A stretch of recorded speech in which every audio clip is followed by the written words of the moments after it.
જે વ્યક્તિ આ કથા ભાવથી સાંભળે છે સમજો જાગી ગયેલો છે.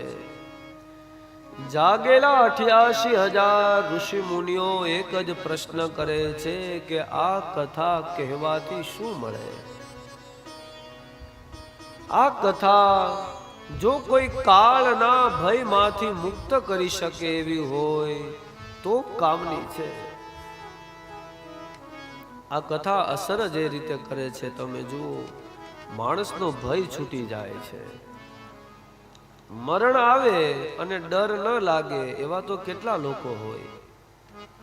મૃત્યુનો સામેથી ભેટો કરી લે કે ભાઈ આવને કાંઈ વાંધો નહીં, એમાં શું, આજે નહીં તો કાલે તું આવવાનું તો છો જ. સમય આવી ગયો ને, સારું કર્યું, લાવ હું તારી સામે આવું. સમજો મૃત્યુ મંગલ બની જાય છે. મૃત્યુથી જે ભાગે સમજો કાળ તેનો કોળિયો કરી જાય છે, પીડા થાય છે. ભાગવતજીમાં બે એવા પાત્ર જેને મરણ સાવ નજીક છે ને એને ખબર પડી ગઈ. પહેલું પાત્ર કંસ છે. આકાશમાંથી શબ્દ પડે કે હે કંસ, આજ દેવકીનો 8મો દીકરો તારો કાળ છે. અને બીજી બાજુ પરીક્ષિત હાથમાં જળ લઈ અને બ્રાહ્મણનો દીકરો એવી વાત કરે છે કે સપ્તમે તક્ષકો હનિ. બેને ખબર પડી ગઈ કે જાજો સમય છે, પણ કંસનું કામ કેવું તમે જુઓ. કાળને મારવા માટે થઈ અને દોડધામ ચાલુ કરી.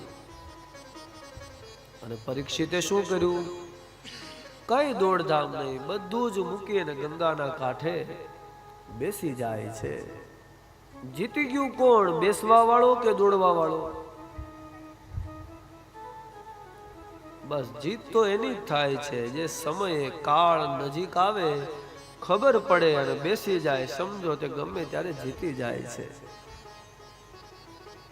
પણ આપણને તો કોણ કેવા આવે, ભાઈ તારો કાળ, ચાલો ને કંસને કોક કેવા આવ્યું તું. આકાશમાંથી આકાશવાણી થઈ કે જોજે ભાઈ બહુ સમય ઓછો છે તારી પાસે.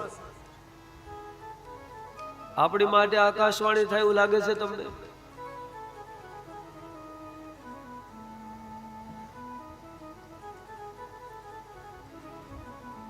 પરીક્ષિતને શ્રાપ મળ્યો, ખબર પડી ગઈ 7મા દિવસે જવાનું. અને આપણને તો જવાની ખબર પડી જાય તો બધું છૂટી જાય એવું તો સાવ લાગતું નથી.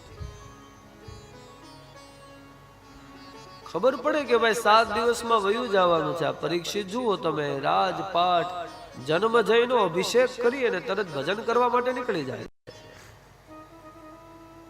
આપણે દીકરાને ચાવી આપી દઈએ, દીકરાનું વહુને ચાવી આપી દઈએ, એવું બને આપણાથી? ખબર પડે કે ભાઈ બહુ ઓછો સમય છે તો કે ના ના એ મેળ આવે. છેલ્લે સુધી માણસ મૂકે તો નહીં.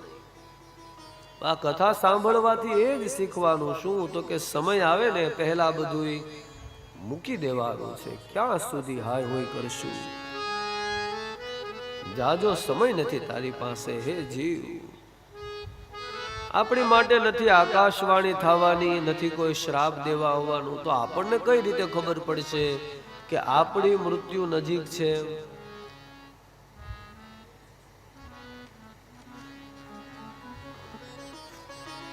પીવો પીવો બાપા.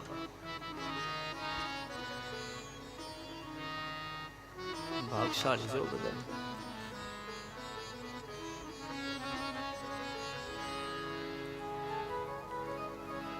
કવિ ગંગ એવું કહે છે, જોજો મૃત્યુ નજીક આવે ખબર પડી જાય તમને.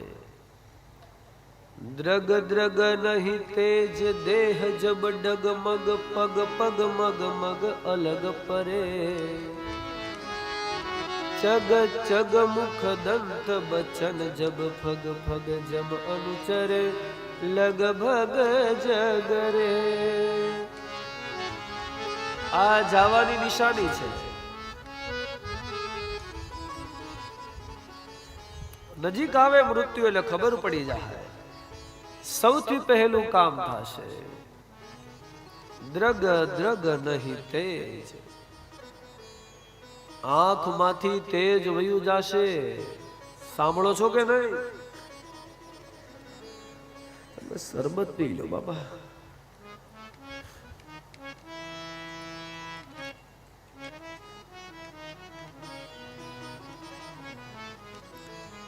આંખમાં દેખાવાનું ઓછું થઈ જાય ને એટલે સમજી લેવાનું કે આકાશવાણી થઈ છે. જો ભાઈ જાજો સમય નથી, કાળ નજીક આવ્યો છે.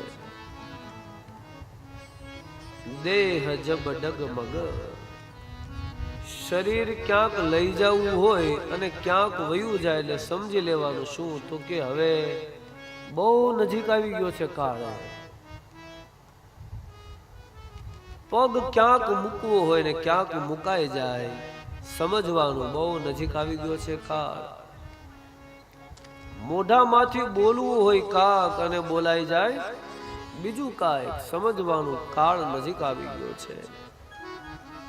મોઢાના દાંત ધીરે ધીરે ધીરે પડવા લાગે, સમજવાનું કાળ નજીક આવી ગયો છે.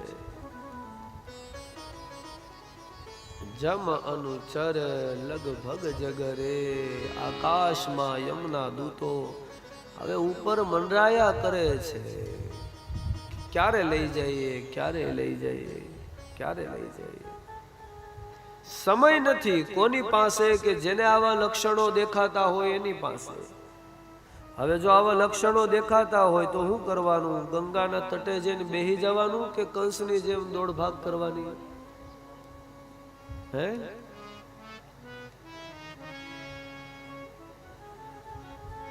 કોકને દોડવાની ઈચ્છા થશે કે લાઈને ભાઈ કાળ નજીક છે ને ભાગી જાવ એમ.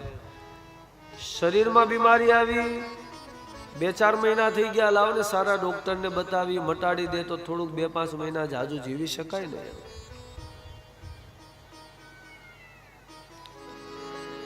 એનાથી મોટી બીમારી આવે તો માણસ એનાથી મોટા ડોક્ટર પાસે જાય, એનાથી મોટો ખર્ચો કરે કે કદાચ હજી વરસ 2 વરસ પ્રયત્ન કરતા રહો છતાંય એની ઈચ્છા નહીં હોય એટલે એક શ્વાસ પણ વધારે નહીં લઈ શકાય. એની ઈચ્છા એટલા શ્વાસ માણસ લઈ શકે છે. 21,600 શ્વાસ માણસ નિત્યને માટે લે છે. એવામાં શ્વાસની ગણતરી કરી અને માણસને આ દેહ આપેલો છે. જો શ્વાસ ખૂટી જાય ને એટલે શરીર ખાલી કરી દેવું પડશે. તો હે જીવ સાવધાન થઈ જા, તારા શ્વાસ ખૂટી જાય એ પેલા શ્વાસે શ્વાસે ભગવાનનું રટણ કરી લે.